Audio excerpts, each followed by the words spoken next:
Boshlang'ich sinfda o'qirdim. Bo'yim biroz cho'zilib qolgan bo'lsa kerak, birinchi sinfda kiygan kiyimlarim to'g'ri kelmay qoldi. Bu ham yetmaganidek, onam shimimni qayergadir yamoq solib bersa, 2 kun o'tmay boshqa joydan sitilib ketardi. Qishda katta opamning qizil paltosini kiygandim. Akamning eski oyoq kiyimi bilan sinfni zo'rg'a tugatdim. Xullas, ota-onam yangi kiyim olib beradigan bo'lishdi.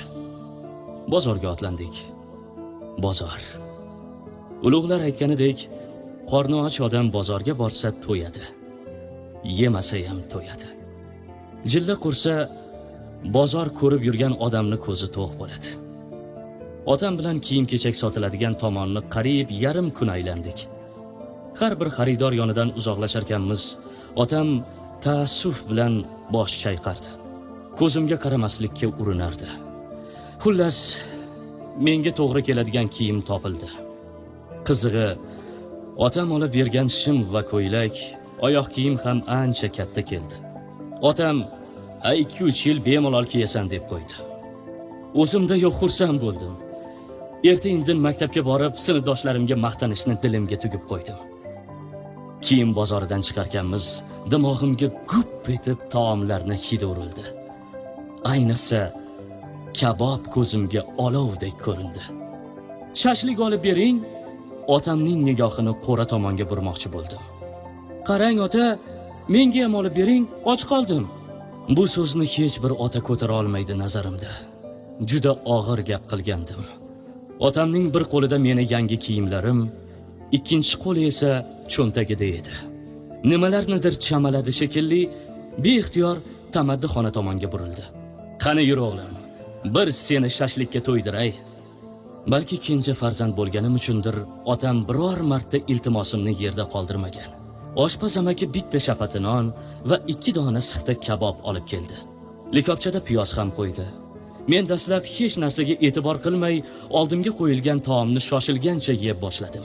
Bitta sixini tugatgach, biroz nafsim qondi shekilli, otamga yuzlandim. "Siz yemaysizmi?" "Sen yeyaver o'g'lim, meni qornim to'q." Otam shapati non bilan piyoz chaynab o'tirardi. Kabobni oxirigacha tugatdim. Otam esa achchiq piyozni nonga qo'shib yedilar. Yillar o'tsa-da bu voqeani negadir esimdan chiqara olmadim. Otam bilan bog'liq o'sha voqeani yuragim ezilib eslayman. Chunki u paytlarda otamni menga har yili yangi kiyim olishga puli yo'q edi. Bugun bolalarimni istagancha kabobga to'ydira olaman. Xohlagan kiyimlarini kiyishadi. Cho'ntagimda pulim tugaydi degan xavotirim yo'q. Otam ham tirik. Yaqinda o'sha bolalik iztiroblarimni eslab, otamga kabob olib bermoqchi bo'ldim.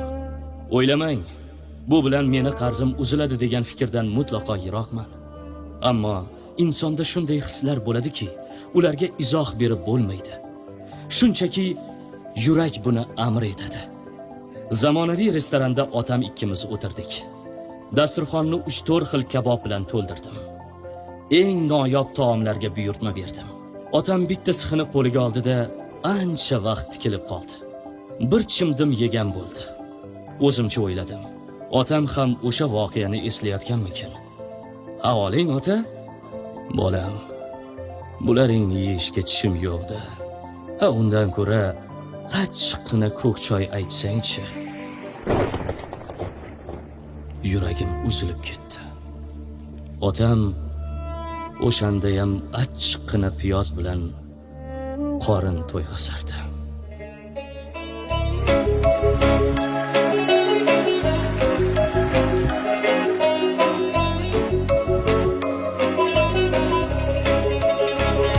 Sog'insam otajonim,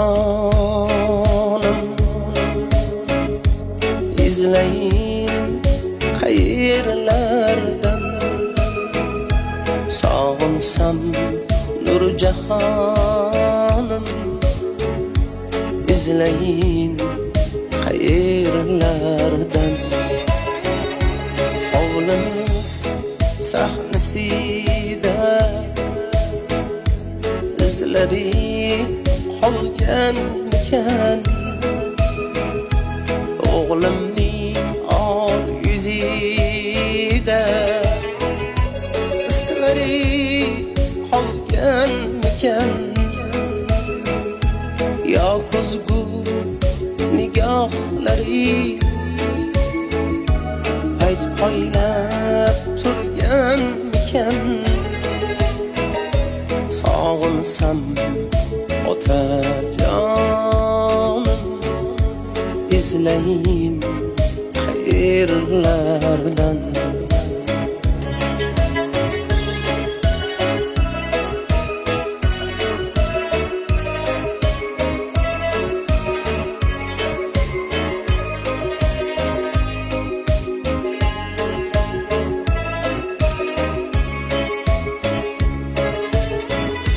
dasturxon yozilganda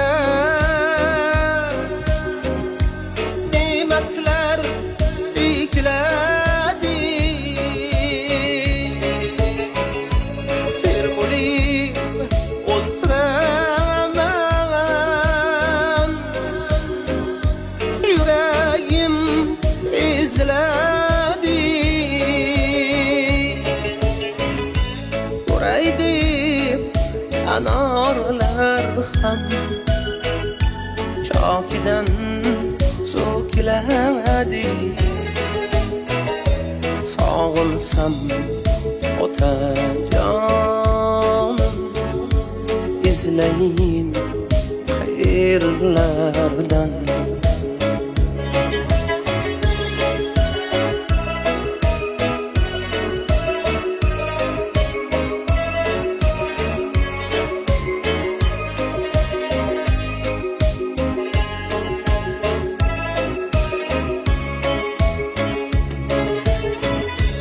oqsoqol otalarga